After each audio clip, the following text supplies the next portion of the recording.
अस्सलाम वालेकुम स्टूडेंट्स, कैसे हैं आप लोग। अच्छा जी, आज का जो हमारा वीडियो लेक्चर है इसका ताल्लुक सेकेंड ईयर कॉमर्स की अकाउंटिंग से है और हम जिस चैप्टर के बारे में यहाँ डिस्कस करेंगे उसका नाम है accounting for admission of a new partner. जैसे कि आप अपनी स्क्रीन पर देख रहे हैं या accounting for admission of a new partner बहुत इंपॉर्टेंट चैप्टर है, ये बहुत इंपॉर्टेंट चैप्टर है। और पेपर में बहुत कम ऐसा होता है कि इस चैप्टर से रिलेटेड क्वेश्चन को स्किप किया जाए। सेक्शन बी में आपको मिलेगा या तो फिर सेक्शन सी में तो मिलेगा ही मिलेगा आपको डिटेल क्वेश्चन में। और एमसीक्यूज भी 2 से 3 एमसीक्यूज आपको ये आपको नज़र आएंगे एमसीक्यूज वाले सेक्शन में। बहरहाल उन स्टूडेंट्स को ये बहुत, बल्कि मोस्टली स्टूडेंट्स कहते हैं कि ये बहुत सबसे मुश्किल चैप्टर है। ये बिल्कुल कतन ऐसी कोई बात नहीं है, बस सिर्फ अपनी कॉम्प्रिहेंशन की बात है, समझने की बात है। बहुत ही आसान चैप्टर है ये, बस थोड़ी सी टेक्निक समझ लें। रटना तो है नहीं, मैंने अपने किसी भी वीडियो लेक्चर में मेरी यही कोशिश होती है कि आप कोशिश किया, बल्कि मैंने कभी आपको रटवाया ही नहीं है। हमेशा आपको ट्रिक्स बताई हैं, टेक्निक्स बताई हैं ताकि आपके दिमाग में उतर जाए वो बात, समझ लें आप, ताकि आप कोई प्रॉब्लम ना हो। बहरहाल इन शॉर्ट कि ये बहुत आसान चैप्टर है अगर आपने इसको बहुत अच्छी तरीके से समझा हुआ है। तो हमने इस चैप्टर में कि पहले तो समझ लें कि आप पार्टनरशिप है क्या। देखिए, हमारे कंट्री के अंदर, पाकिस्तान के अंदर पार्टनरशिप एक्ट 1932 को फॉलो किया जाता है।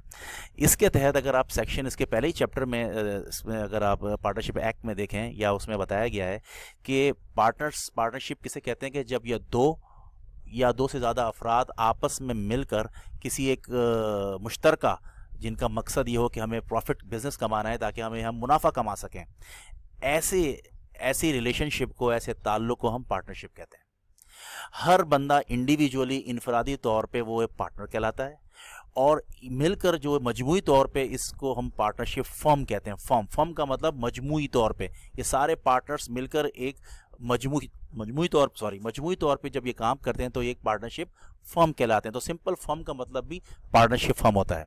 तो जब ये हर पार्टनर इंडिविजुअली, हर जो शख्स है, जो इंडिविजुअल है, जो इस पार्टनरशिप फर्म का हिस्सा है, वो हर बंदा इंडिविजुअली पार्टनर कहलाता है और कलेक्टिवली हम इसको पार्टनरशिप फर्म कहते हैं।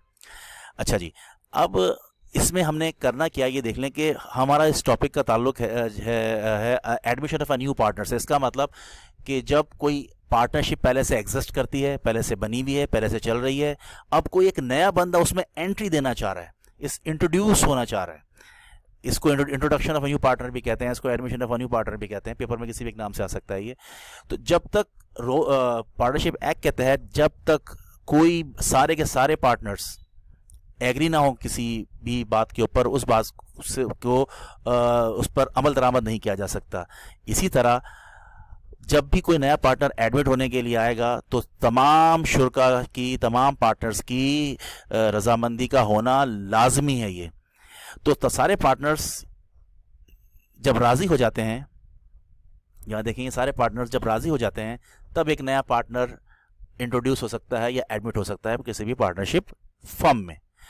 हमें अब इस चैप्टर में क्या सीखना है, वो लर्निंग ऑब्जेक्टिव्स देख लें आप। हमें सिर्फ 3 चीज़ें सीखनी है, बहुत सिंपल सी हैं, बहुत छोटी सी हैं, बहुत आसान है, बस समझ लें। लर्निंग ऑब्जेक्टिव देखें, पहला लर्निंग ऑब्जेक्टिव हमारा, हमें कंपटीशन सीखनी है कि हम किस तरह आइडेंटिफाई करेंगे कि एक नया पार्टनर अकाउंटिंग के तौर पे उसकी अकाउंटिंग ट्रीटमेंट क्या होगी, हम उसको कैसे ट्रीट करेंगे, उसकी कंपटीशंस कैसे करेंगे। बहुत आसान है। स्टूडेंट्स कहते हैं कि बहुत मुश्किल है, लेकिन मैं आपको जब करके दिखाऊंगा, मैं आपको सिखाऊंगा तो आपको इससे आसान चैप्टर और कोई नहीं लगेगा। दूसरी चीज़ हमने सीखनी है जनरल एंट्रीज कैसे पास होगी, नए पार्टनर जब एडमिट होगा उसको हम जनरल के अंदर कैसे रिकॉर्ड करेंगे। और तीसरी चीज़, after the introduction, after the admission of a new partner, how are new balance sheet will come into existence, नई पार्टनरशिप का फ्रेमअप कैसे होगा। ये 3 लर्निंग ऑब्जेक्टिव्स हैं, छोटे छोटे से, और आपका पूरा पेपर का क्वेश्चन इसी पर बेस करेगा। इंशाल्लाह हम आगे चलते हैं। देखें, एक इसके मेथड्स देख लें। जब पार्टनर एडमिट होने के लिए आता है, ये आप देखें, मैंने चार्ट के तौर पे आपको बताने की, समझाने की कोशिश की है, अच्छे तरीके से समझ लें ताकि आपको आगे चलकर मेरे अगले वीडियो लेक्चर्स में जब मैं प्रैक्टिकली क्वेश्चंस कराऊंगा आपको, तो आपको वहाँ मुश्किल ना हो। आपकी अगर बेसिक स्ट्रांग है, तो बेसिक्स आपकी स्ट्रांग है, तो आपको आगे कोई प्रॉब्लम नहीं होगी। इसलिए कॉन्सेप्ट्स क्लियर करें। इसके मेथड्स देखें। Methods for admission of a new partner. जब भी एक पार्टनर एडमिट होने के लिए आता है, ऑलरेडी एग्जिस्टेड पार्टनरशिप के अंदर पहले से ही एक पार्टनरशिप बनी हुई है और चल रही है, काफ़ी अर्से से काम कर रही है। अब एक नया बंदा इंट्रोड्यूस होने के लिए आ रहा है, उस एडमिट, अब वो कैसे एडमिट होगा, उसको हम कैसे अपने पास एडमिट करेंगे, उसके दो तरीके हैं। पहला तरीका direct purchase of capital interest और दूसरा तरीका investment in firms partnership by investment. ये दो तरीके हैं। एक और बात क्लियर कर लें कि इस चैप्टर के अंदर, पार्टनरशिप के चैप्टर के अंदर, इंटरेस्ट का मतलब सूद नहीं होता, या इंटरेस्ट नहीं, यहाँ इंटरेस्ट का मतलब है capital interest.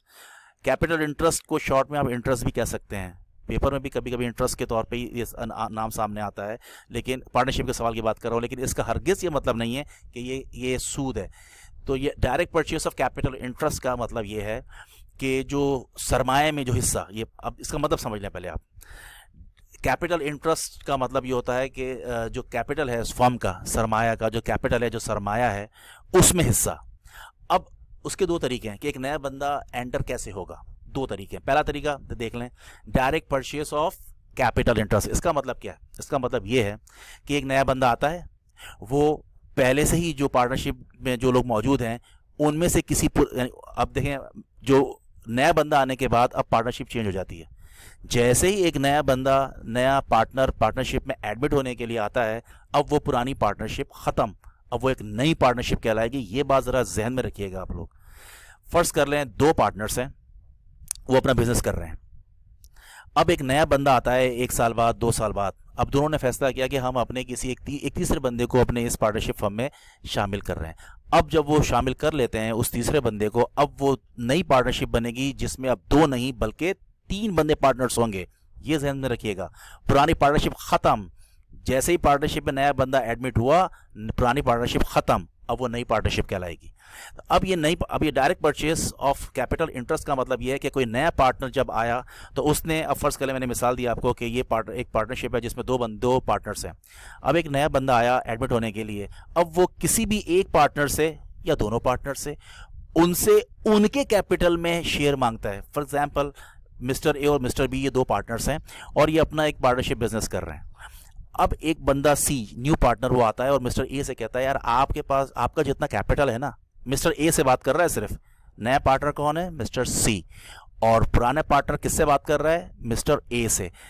Mister C mister A से ये बात कर रहा है कि आपका जो कैपिटल है उसका आप मुझे हाफ, मुझे आप सेल कर दें या मुझे बेच दें या मुझे आप दे दें, यानी उसका हाफ कैपिटल इंटरेस्ट आप मुझे दे दें। इसे कहते हैं direct purchase of capital interest. इसी तरह वो दूसरे पार्टनर से भी कर सकता है अलग अलग। इसे कहते हैं डायरेक्ट परचेस। तो direct purchase of capital interest का मतलब ये होगा कि जो नया आने वाला बंदा होगा वो पुराने पार्टनर्स में से किसी भी एक या एक से ज़्यादा पार्टनर से, उनसे उन्हीं का कैपिटल परचेस करेगा। ये ज़रा समझ लें। अब दूसरा जो तरीका है वो मुख्तलिफ है थोड़ा। Investment in firms partnership by investment का मतलब ये है कि अब जो नया आने वाला पार्टनर है वो किसी भी पार्टनर से अलहदगी में बात नहीं कर रहा, प्राइवेटली कोई उनसे उनके कैपिटल नहीं खरीद रहा। ये एक फर्म के, पूरी फर्म का, पूरे बिजनेस का जो कैपिटल है उसमें शेयर मांग रहा है कि भाई इस पूरी फर्म का जो कैपिटल है मुझे इसमें आप शेयर दे दें।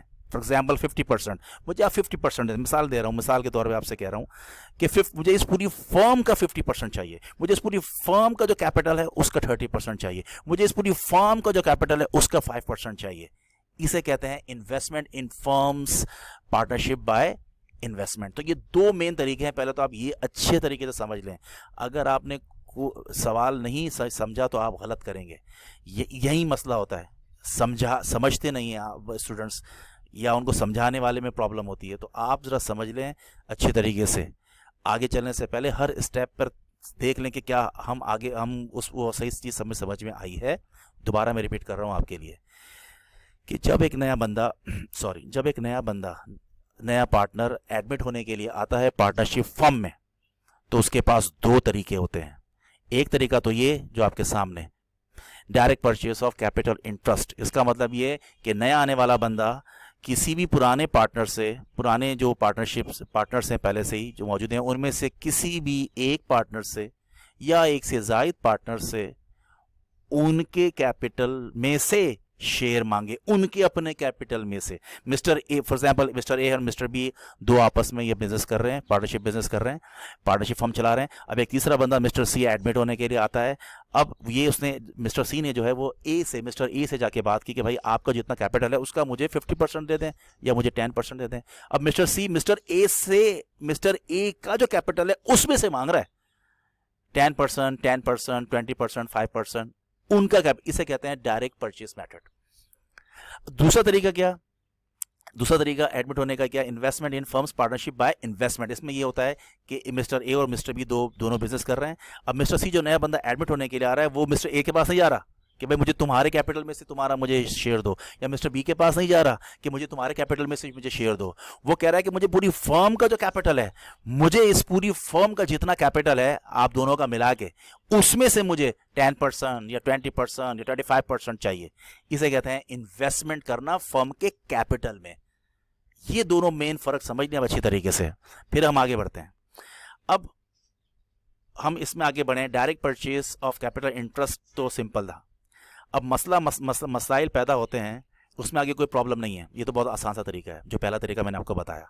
जो दूसरा तरीका है अब उसमें आ जाए, investment in firms partnership by investment, यानी कि आने वाला नया बंदा जो वो आपसे जो एडमिट होने के लिए आ रहा है वो फर्म के कैपिटल में से हिस्सा मांग रहा है कि पूरी फर्म का जो कैपिटल है मुझे उसमें से शेयर दो, मुझे किसी इंडिविजुअल पार्टनर के कैपिटल में से हिस्सा नहीं चाहिए, पूरी फर्म में चाहिए। अब इसमें दो तरीके हैं, अब इसमें तीन तरीके हैं, सॉरी, अब इसके तीन तरीके हैं, या equal to book value, more than book value, less than book value. पहले बुक वैल्यू का कॉन्सेप्ट क्लियर कर लेते हैं।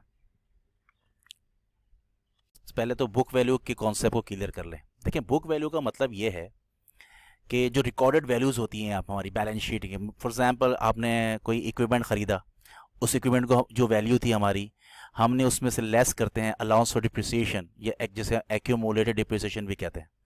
तो इस इक्विपमेंट की वैल्यू में से, कॉस्ट में से जब हम अलाउंस फॉर डिप्रिसिएशन या एक्यूमुलेटेड डिप्रिसिएशन की वैल्यू को माइनस करते हैं तो अब जो वैल्यू आती है उसे कहते हैं बुक वैल्यू। इसी तरह मशीनरी की वैल्यू जो बुक वैल्यू, तो जो रिकॉर्डेड वैल्यूज़ जो होती हैं उसे हम बुक वैल्यूज़ कहते हैं जो हमारी बैलेंस शीट में है। अब अगर इस बुक वैल्यूज़ अब जो नया बंदा जो हमारा कैपिटल परचेस करने के लिए आ रहा है ओल्ड पार्टनर्स से, अगर वो जो कैपिटल का हिस्सा परचेस कर रहा है, यानी उस फर्म का, हम ये दूसरे हिस्से पर हैं जिसपे मैंने क्या कहा कि नया आने वाला जो पार्टनर है मिस्टर सी, वो ओल्ड पार्टनर्स की जो ओल्ड पार्टनरशिप है पूरी फर्म के कैपिटल में हिस्सा मांग रहा है। ये हमारा दूसरा मेथड है। अब इस फर्म में से जो हिस्सा मांग रहा है, फॉर एग्जाम्पल पूरी फर्म का जो कैपिटल है उसका 10% चाहिए उसे। अब उस 10% की वैल्यू है 1 लाख रुपए, फर्ज कर लें।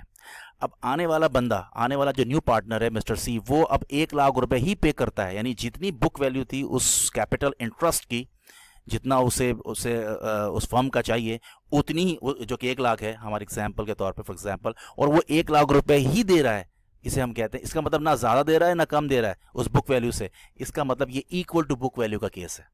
यानी यहाँ जो एडमिट हुआ न्यू पार्टनर वो इक्वल टू बुक वैल्यू के ऊपर की बुनियाद के ऊपर ये इसका एडमिशन हुआ। दूसरा तरीका क्या है, ये आपके सामने लिखा हुआ है, मोर देन बुक वैल्यू।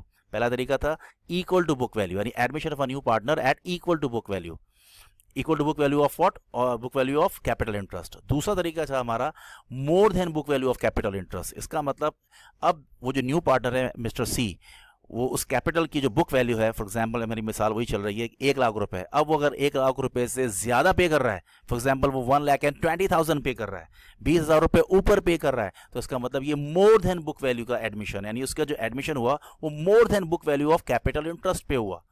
इसी तरह तीसरा और आखिरी तरीका जो है वो लेस देन बुक वैल्यू का है। इसका मतलब कि जो कैपिटल इंटरेस्ट है, जो उस कैपिटल की वैल्यू है 1 लाख रुपए, उस आने वाला जो न्यू पार्टनर है मिस्टर सी, वो उससे कम पे कर रहा है, फॉर एग्जांपल 80,000 रुपीज़ पे कर रहा है, कम पे कर रहा है, यानी जितनी बुक वैल्यू थी उसकी उससे कम पे कर रहा है, तो ये हमारा ये कहलाता है लेस देन बुक वैल्यू का केस। अब इक्वल टू बुक वैल्यू में तो मसला नहीं है, लेकिन जब मोर देन बुक वैल्यू और लेस देन बुक वैल्यू आप देखते हैं तो इसके अंदर फिर मजीद 2 मेथड्स हैं। अगर मोर देन बुक वैल्यू का केस है तो फिर ये गुडविल मेथड भी हो सकता है और बोनस, यानी मोर देन बुक वैल्यू का मतलब आने वाला ज्यादा पेमेंट कर रहा है। किसको पेमेंट कर रहा है? ओल्ड पार्टनर्स को। तो फायदा किसको पहुंचेगा? ओल्ड पार्टनर्स को पहुंचेगा। तो मोर देन बुक वैल्यू वाले केस में ये गुडविल हो या चाहे बोनस, अभी हम इस पर भी बात करते हैं कि गुडविल क्या है और बोनस क्या है। लेकिन अभी सिर्फ इतना समझ लें, ये प्रॉफिट, ये फ़ायदा है, यूँ समझ लें फ़ायदा है कि उसको जब आने वाला ज़्यादा पेमेंट कर रहा है, एक चीज़ 1 लाख रुपए की है और आने वाला 1,20,000 रुपये दे रहा है, ज़्यादा दे रहा है, तो फ़ायदा किसको है? ओल्ड पार्टनर्स को, ओल्ड पार्टनर्स को दे रहा है। तो चाहे गुडविल हो या चाहे बोनस हो, ये दोनों के दोनों जो हैं ये ओल्ड पार्टनर्स को जाएंगे। अक्सर स्टूडेंट्स यही कन्फ्यूजन का शिकार होते हैं कि न्यू पार्टनर या ओल्ड। तो यहाँ अच्छी तरीके से समझ लें कि आने वाला आने वाला जो न्यू पार्टनर है वो ओल्ड पार्टनर्स को ज़्यादा पे कर रहा है, तभी तो इस मेथड का नाम है मोर than book value. More than book value का मतलब admission of a new partner eight more than book value of capital interest. अब आने वाला जो, फॉर एग्जांपल जो हमारी मिसाल चल रही है कि उस फर्म के जो कैपिटल है उसका जो हिस्सा है उसकी वैल्यू है 10,000 रुपये, 1 लाख रुपए, जो कि उस नए बंदे को चाहिए। अब उस 1 लाख रुपए की कैपिटल खरीद रहा है और उसके बदले वो दे रहा है 1,20,000 रुपये। तो ये जो 20,000 रुपये ज़्यादा दे रहा है, अब इसके दो तरीके हैं, या तो गुडविल के तौर पे इसको ट्रीट करेंगे ओल्ड पार्टनर्स, या इसको बोनस के तौर पे ट्रीट करेंगे। लेकिन ये दोनों के दोनों ओल्ड पार्टनर्स को ही मिलेंगे। गुडविल है तो भी ओल्ड पार्टनर्स को जाएगा, मिलेगा, और बोनस है तो भी ओल्ड पार्टनर्स को जाएगा। अब बिल्कुल अब इसी तरह यहाँ आ जाएँ, लेस देन बुक वैल्यू वाले केस में आ जाएँ। लेस देन बुक वैल्यू वाले केस में क्या है कि आने वाला पार्टनर कम पेमेंट कर रहा है। मिसाल हमारी वही चल रही है कि जो न्यू पार्टनर है मिस्टर सी, वो उसे पार्टनरशिप का जो फर्म का कैपिटल चाहिए, उस कैपिटल इंटरेस्ट की जो बुक वैल्यू है वो है 1 लाख रुपए, और आने वाला जो न्यू पार्टनर है वो पेमेंट कर रहा है 80,000 रुपीज, कम पे कर रहा है। तो कम पे कर रहा है किसको? ओल्ड पार्टनर्स को। तो फायदा किसको? कम कौन पे कर रहा है? न्यू पार्टनर पे कर रहा है, तो फायदा न्यू पार्टनर को है। तो इस केस में अब चाहे वो बोनस हो या गुडविल हो, ये दोनों के दोनों न्यू पार्टनर को जाएंगे। ये देखें, goodwill to new partner, bonus to new partner. बस इतना सा आप अच्छे तरीके से उसको समझ लें। मैं अब नेक्स्ट वीडियो लेक्चर में मैं आपको तफसील के साथ बताने वाला हूं कि गुडविल और बोनस मेथड में क्या फ़र्क है, कब गुडविल मेथड यूज़ किया जाता है, कब बोनस मेथड यूज़ किया जाता है, गुडविल कब ट्रीट करती है ओल्ड पार्टनरशिप और बोनस कब ट्रीट करती है, और क्या ट्रिक्स होते हैं, वो ट्रिकी सेंटेंसेस क्या होते हैं, वो ट्रिकी क्या चीज़ें होती हैं जिससे हम पहचान लेते हैं कि ये गुडविल का तरीका है या बोनस का तरीका है, या ये मोर देन बुक वैल्यू का मेथड है या लेस देन बुक वैल्यू का मेथड है। ये हम अगले वीडियो लेक्चर में मैं आपको बहुत तफसील के साथ समझाने वाला हूँ। लेकिन उससे पहले आप इस वीडियो लेक्चर को बहुत अच्छे तरीके से समझ लें। ये आपने समझ लिया आज का लेक्चर, तो समझ लें आपका 80% आपका ये सवाल हो गया, समझ में आ गया, क्योंकि अब जो आगे 20% है वो उसकी बुनियाद इसी 80% पर है जो मैंने आज अभी आपको सिखाई।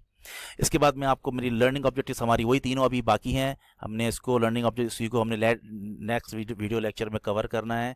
इसमें ये तीनों हमने चीज़ें देखेंगे कि किस तरह कंपटीशंस होंगी, नया आने वाला बंदा गुडविल के तहत आ रहा है तो कैसे ट्रीट करेंगे, बोनस के तहत आ रहा है तो कैसे ट्रीट करेंगे, मोर देन का केस है, लेस देन का केस है, इक्वल टू बुक वैल्यू का केस है, या डायरेक्ट परचेज मेथड है जिसमें न्यू आने वाला पार्टनर जो है ओल्ड पार्टनर्स में से किसी एक से या एक से ज़्यादा लोगों से खुद उनसे उन्हीं के कैपिटल को ख़रीदता है।